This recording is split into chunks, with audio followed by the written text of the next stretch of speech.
universe brimming with possibility and rife with adventure. Only the most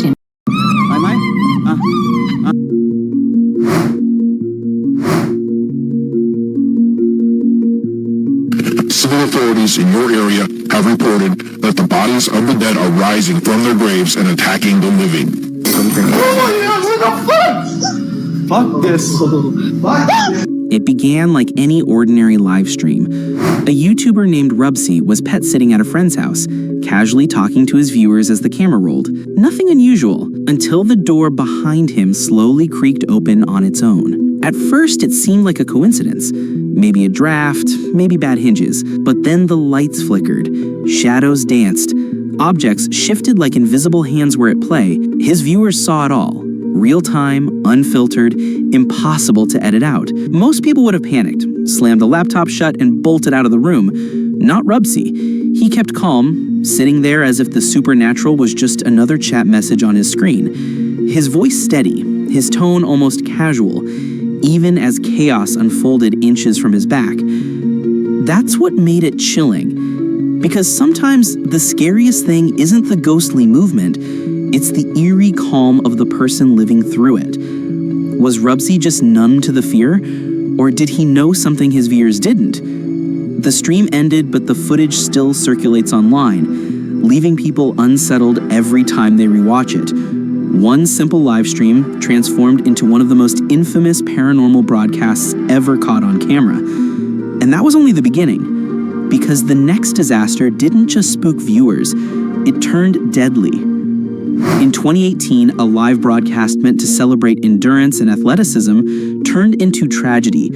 A reporter was covering a marathon, jogging alongside the runners, microphone in hand, smiling for the camera. Viewers thought they were watching a moment of triumph, but within minutes that image shattered. The reporter stumbled, her words slurred, and then she collapsed mid-run. At first, the crew thought it was exhaustion, something she'd shake off with a sip of water. But it was much worse. She never got back up. Later, the cause was revealed: food poisoning, dehydration, and the brutal heat of the race. 3 factors, small on their own, but together lethal. Millions had witnessed her final moments, broadcast live across the nation. What was supposed to be an inspiring report became a haunting memory etched into the minds of everyone watching. And if this moment shook viewers with tragedy, the next would disturb them with something far stranger. February 2023. A House Judiciary Subcommittee hearing was underway, a fairly routine affair. Senator Chuck Grassley was speaking about federal overreach, his words steady, his tone serious. But no one was listening to Grassley, because all eyes, both in the room and online, were drawn to the man sitting directly behind him. He didn't move, he didn't fidget, he just sat there, glasses perched on his nose, staring straight into the camera, like he knew the world was watching. Minutes passed, then 15. Still, he barely blinked. When he finally did, it was slow, unnaturally slow, like the mechanical shutter of a broken machine. And then came the strangest moment of all. One eye closed while the other stayed wide open, as if he was glitching, like a malfunctioning robot struggling to mimic human behavior. Clips of the eerie man spread like wildfire. Who was he? An aide? A protester? Or something else entirely? Viewers weren't debating Grassley's policies. They were dissecting every twitch, every blink, every frozen stare of the mysterious figure in the background. And if his stare left you unsettled, the next live TV disaster would be even harder to believe. May 2008. Drivers on the UK's M6 motorway couldn't believe what they were seeing. 2 identical women, Swedish twins Ursula and Sabina Eriksson, were calmly walking into the middle of one of Britain's busiest highways, weaving through cars that sped by at terrifying speeds. Police rushed to the scene. A BBC film crew happened to be there too, shooting a program about motorway patrols. What they captured still shocks viewers today. At first, officers tried to reason with the sisters, but before anyone could react, Ursula and Sabina suddenly bolted straight into oncoming traffic. Cars screeched, horns blared, and then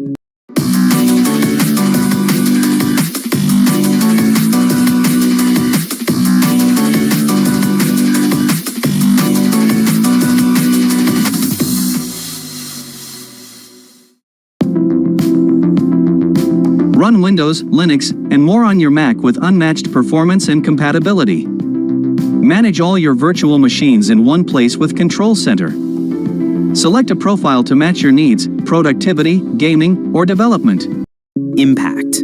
Both were struck, bodies crumpling against the pavement. Most people would have stayed down, not Sabina.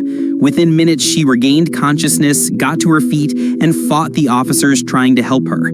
She punched a cop, screaming, thrashing, desperate to break free and run back into the chaos. Medical experts later called it a case of shared psychosis, a rare condition where two people slip into the same delusion. But that explanation didn't erase the horror of what happened next, because only days later, Sabina would be taken in by a kind stranger and then turn on him in an act of shocking violence. The motorway was only the beginning of their nightmare. Morning television is supposed to be safe. Calm chatter, light interviews, nothing that makes your heart race. But one broadcast in Albania proved that even a breakfast show can descend into the bizarre. On Morning Club at Club FM in Tirana, host Blendi Fevziu was interviewing a guest when something unexplainable happened. A newspaper sitting neatly on the table suddenly lifted and flew. No gust of wind, no hand in sight, just a sheet of paper rising and sliding off the desk like it had its own will. Blendi froze. His guest stared. For a few long seconds, they sat in silence, both of them searching for a rational explanation while the cameras kept rolling. But there was none. Viewers at home saw it too, live and unedited. Many were convinced they had just witnessed a paranormal event. Clips of the moment spread online, leaving people unsettled by how ordinary it all seemed. And if a flying newspaper could shake an entire audience, the next broadcast would leave viewers questioning whether possession itself had just played out on live TV. A Thai talk show had booked a glamorous guest, model Tipawan Chapwang, but what viewers got that night was not fashion or charm. It was fear. As the cameras rolled, Pui calmly told the audience she was possessed by a spirit named Pop. In Thai folklore, Pop isn't just any ghost, it's a hungry demon, said to crave raw animal blood and sometimes human flesh. At first, the crowd chuckled nervously, treating it as a publicity stunt. But then Puyi's tone shifted. She muttered, her words slipping into strange rhythms, her voice trembling. Within minutes, she was screaming, her body jerking as though something else had taken control. The studio fell silent.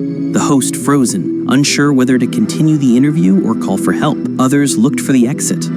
Was this real possession or performance? But believers were convinced they had just seen a woman overtaken by something ancient and evil, live on national television. Either way, the clip spread like wildfire, turning Puyi's possession into one of the most infamous talk show moments in Thailand's history. We are in for the biggest gold grab that this city has ever seen. Your neighbor here, it looks like he's exploded.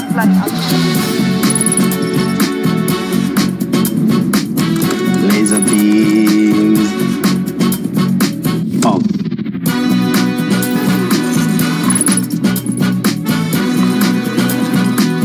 Hi, Boyan. What are you doing? The door was open. Okay, guys, where's the gold? But spirits weren't the only things creeping into live TV, because the next disaster wasn't supernatural at all. It was sitting quietly on a sofa, rocking back and forth. Daytime TV usually brings comfort, chatty hosts, lighthearted guests, harmless stories. But on ITV's This Morning, one particular segment left viewers with chills. A couple had brought in a second-hand China doll they'd purchased, claiming it was haunted. Strange things started happening soon after they brought it home. Fire alarms going off without reason, scratches mysteriously appearing on the husband's skin, even burning sensations on his leg. The hosts smiled politely, skeptical but curious. Cameras zoomed in as the couple explained their ordeal. And then, on live television, the doll itself seemed to move. Just a slight rock in its chair, subtle but